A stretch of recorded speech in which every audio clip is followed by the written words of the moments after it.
ராம் ராம், வாழ்க வளமுடன். Voice of காஞ்சி நேயர் அனைவருக்கும் இனிய காலை வணக்கம். வேறு எந்த தளத்திலும் இல்லாத ஒரு தனிச்சிறப்பு திருவண்ணாமலை கிரிவலம் உண்டு. இன்றைக்கி பௌர்ணமி. இந்த ஆகஸ்ட் பௌர்ணமி நாளில் கிரின்னா மலை, வளம்னா சுற்றி வருதல். இப்பேற்பட்ட மலையை சிவனையே நாம் சுற்றி வந்தால் நமக்கு நினைச்சாலே முக்தி தர அக்னி தலம் வேறு.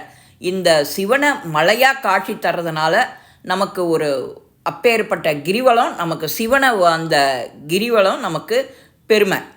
அண்ணாமலையில் பல கோவில்கள், சித்த புருஷர்கள், ஜீவ சமாதி இருக்கிறதுனால இந்த மலையை ஒரு முறை வலம் வந்தாலே அத்தனை தெய்வங்களும் நமக்கு ஆசிகள் கிடைக்குங்கிறது நம்பிக்கை. இன்று பௌர்ணமிங்கிறதுனால இந்த ஆவணி ஆவட்டம், இந்த ஆவணி அவிட்டம் ரெண்டும் சேர்ந்து வருது. திங்கக்கிழமை சோம பிரதட்சணம். இது இவ்வளவு சிறப்பானதொரு இன்றைய பௌர்ணமியில் கிரியை